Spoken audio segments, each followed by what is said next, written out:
Hello everyone, welcome back to our official YouTube channel GS version. दोस्तों, इस video में हम बात करेंगे जूनियर असिस्टेंट के विभिन्न विभागों के बारे में और देखेंगे कि कौन से प्रमुख बेहतरीन और मान सम्मान वाले विभाग हैं जिनमें आपको बिल्कुल रुतबा एक कह सकते हैं कि आपको देखने को मिलता है। और इसके अलावा हम इस वीडियो में बात करेंगे साथियों प्रमोशन और सैलरी के बारे में कि प्रमोशन आपका सफ़र जूनियर असिस्टेंट से लेकर कहां तक जाएगा, इस वीडियो में हम बात करेंगे। और साथ ही वीडियो के अंत में बात करेंगे सैलरी के बारे में। और आप सभी का जो कमेंट आता रहता है कि सर क्या हमें गृह जनपद अगर हम चाहते हैं तो क्या हमें गृह जनपद मिल जाएगा, गृह विभाग मिल जाएगा गृह जनपद में, तो इन सभी बातों पर इस वीडियो में चर्चा करने वाले हैं। तो वीडियो बहुत इंपॉर्टेंट होने वाला है। यदि आप चैनल पर नए हैं तो चैनल को सब्सक्राइब कर दिए। यूपी ट्रिपल एससी से रिलेटेड सभी अपडेट आपको ऑथेंटिक इस चैनल पर दिए जाते हैं। आइए वीडियो को हम स्टार्ट करते हैं। तो सबसे पहले मैं आपको बता दूं कि जूनियर असिस्टेंट 3284 पोस्ट को ही केंद्र में रखकर हम इस पूरे वीडियो पे इस पूरे टॉपिक पर हम चर्चा करने वाले हैं। तो सबसे पहले एक बार हम भर्ती की नोटिस पर नज़र डाल लेते हैं।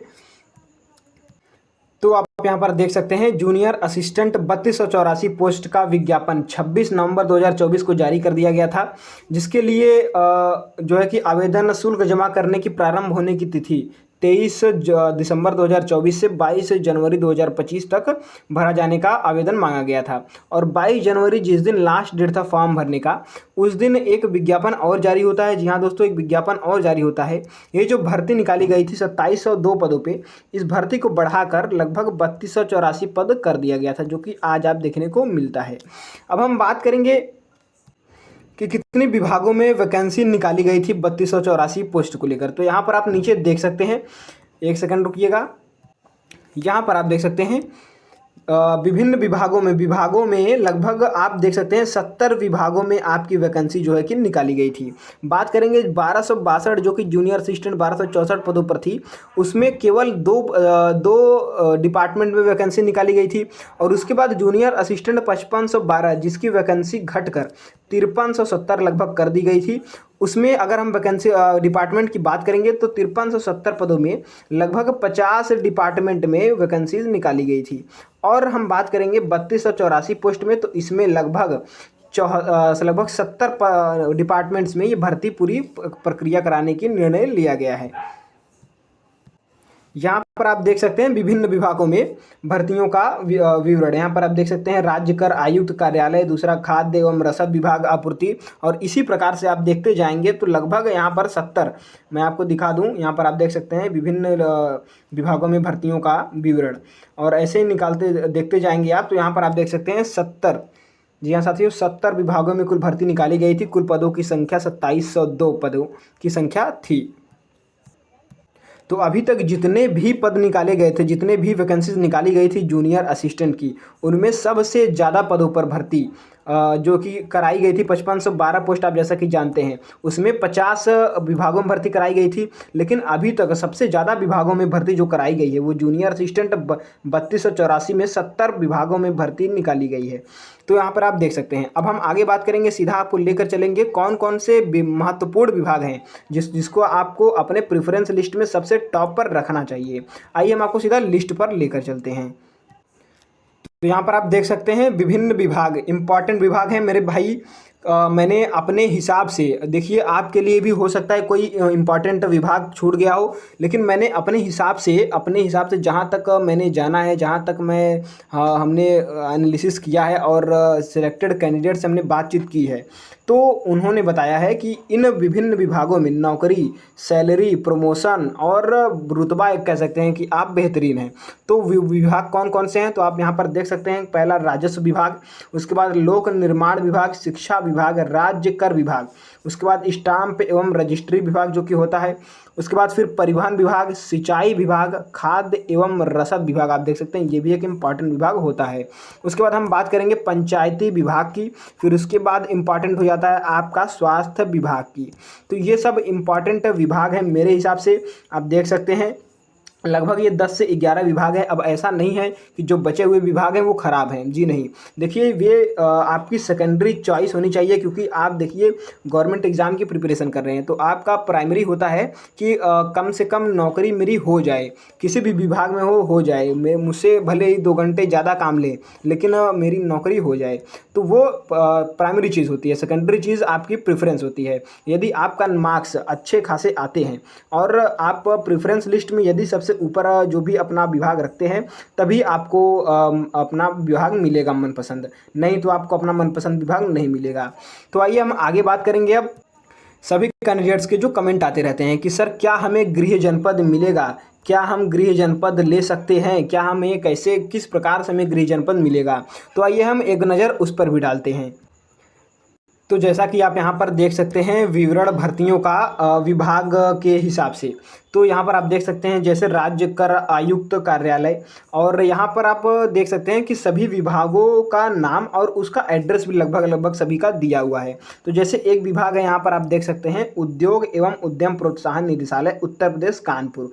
तो जितने भी कानपुर के भाई हैं मेरे वो देख रहे हैं, तो यदि आप चाहते हैं कि आपको डिस्ट्रिक्ट पोस्टिंग मिले तो आप अपनी प्रेफरेंस लिस्ट में, प्रेफरेंस लिस्ट देखिए अभी काफ़ी लोगों के कमेंट आएंगे कि प्रेफरेंस लिस्ट हमने फॉर्म भरते वक्त तो भरा नहीं है तो कैसे हमें मिलेगा।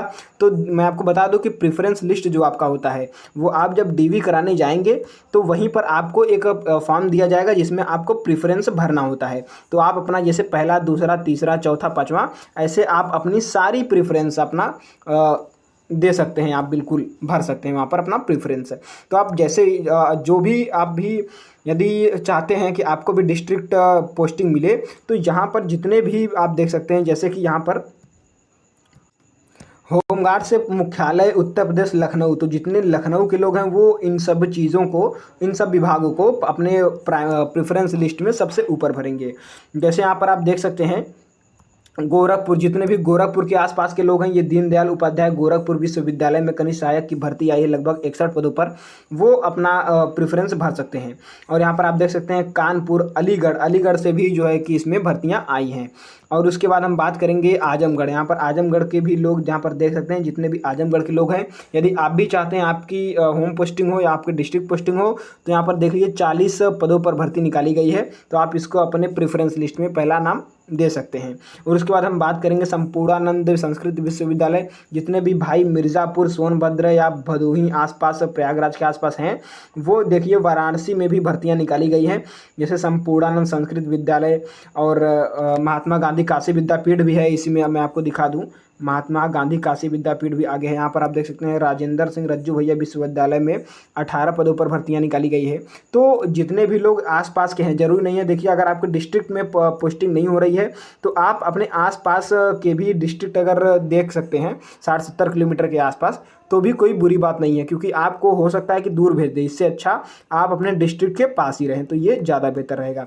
तो आप ये ऑफिशियल नोटिफिकेशन में देखकर अपने हिसाब से प्रेफरेंस अपना भर सकते हैं। अब हम बात करेंगे प्रमोशन की, तो मैं आपको सीधा लेकर चलता हूँ प्रमोशन पे। तो देखिए सबसे पहले आपका सिलेक्शन होगा जूनियर असिस्टेंट के पद पर। जूनियर असिस्टेंट के पद पर यानी कि आप छोटे बाबू या बड़े बाबू के पद पर जाएंगे। तो यदि आप छोटे बाबू के पद पर जाते हैं तो वहां से आपका प्रमोशन होता है बड़े बाबू के पद पर। दोनों छोटे बाबू और बड़े बाबू दोनों के दोनों जूनियर असिस्टेंट के ही पद होते हैं। अब उसके बाद आपका प्रमोशन होगा वरिष्ठ सहायक। अभी ये दोनों कनिष्ठ सहायक के ही पोस्ट थे, अब आपका प्रमोशन होगा वरिष्ठ सहायक। वरिष्ठ सहायक के पद पर आपका प्रमोशन होगा। अब वरिष्ठ सहायक से पद पर जब आप काफ़ी देर तक काम कर लेंगे तो आपका प्रमोशन होगा प्रधान सहायक पर। जी हाँ साथियों, प्रधान सहायक पर आपका प्रमोशन होगा। अब प्रधान सहायक पे जब आप काम कर लेंगे कुछ वर्षों तक, उसके बाद आपका प्रमोशन होगा प्रशासनिक अधिकारी के तौर पर। तो आपका एक अधिकारी आप बन जाएंगे तो प्रशासनिक अधिकारी के तौर पर आपका प्रमोशन हो जाएगा। अब उसके बाद प्रशासनिक अधिकारी जब आप हो जाएंगे तो उसके बाद काफ़ी वर्षों बाद आप उच्च अधिकारी, जो कि एक हाई लेवल पोस्ट होता है, वो आप उच्च अधिकारी बन जाएंगे। तो ये प्रमोशन का ये सिलसिला होता है। सबसे पहले आप छोटे बाबू या बड़े बाबू रहेंगे, उसके बाद आपका जो कि दोनों कनिष्ठ सहायक के ही पद होते हैं। उसके बाद आपको वरिष्ठ सहायक के पद पर नियुक्त किया जाएगा, प्रमोशन होगा आपका। उसके बाद आपको सीधा प्रधान सहायक, उसके बाद फिर प्रशासनिक अधिकारी, यहाँ से आप एक अधिकारी कहलाएंगे। उसके बाद आप एक उच्च अधिकारी बनेंगे। देखिए जितने भी 3284 जैसे पोस्ट पर भर्ती कराई गई, अब जरूरी नहीं है कि 3284 सभी के सभी लोग उस उच्च अधिकारी के पद तक जाएंगे, लेकिन इनमें से कुछ ही ऐसे कैंडिडेट होंगे, ऐसे कुछ ही अभ्यर्थी होंगे जो कि उच्च अधिकारी तक पहुंच पाएंगे। इसका एक मुख्य कारण होता है आपका उम्र, आपकी किस उम्र में आपका सिलेक्शन हो रहा है। तो यदि आपका सिलेक्शन कम उम्र में होता है तो जाहिर सी बात है आप सर्विस ज़्यादा देंगे, और यदि आप सर्विस ज़्यादा देंगे तो आपका प्रमोशन उच्च लेवल तक ज़रूर होगा। तो जितना कम उम्र में आपका सिलेक्शन होगा उतने ही ज़्यादा ऊपर पोस्ट पर आप जाएंगे प्रमोशन के जरिए। अब हम आगे बात करेंगे सैलरी के बारे में। तो सैलरी आपकी कुछ विभिन्न चीज़ों से मिलकर बनती है, जैसे कि HRA, house rent allowance, TA travelling allowance, DA यानी कि डियरनेस अलाउंस, और विभिन्न चीज़ों से मिलकर बनती है। तो इन सभी को ऐड करने पर लगभग आपकी नेट सैलरी लगभग 38,000 रुपये के आसपास बनती है, 38,000 रुपये के आसपास। और इसमें कुछ डिडक्शन होता है, एनपीएस आपका करता है, तो लगभग आपका नेट सैलरी जो कि इन हैंड आपको मिलेगा, इन हैंड आपको सैलरी जो कि मिलेगी वो आपको मिलेगी लगभग 34,000 रुपये के आसपास। जी हाँ साथियों, 34,000 रुपये के आसपास आपको सैलरी मिलेगी। तो ये रही आज की न्यूज़ साथियों। कैसे लगी आपकी वीडियो अच्छी लगी हो तो लाइक करिएगा, चैनल को सब्सक्राइब कर लीजिए। आपको यूपी से रिलेटेड सभी एग्ज़ाम के ऑथेंटिक न्यूज़ आपको टाइम टू टाइम यहीं पर दिए जाएंगे। ठीक है, मिलते हैं आपसे अगले वीडियो में ऐसी ऑथेंटिक न्यूज़ के साथ। तब तक के लिए जय हिंद, धन्यवाद।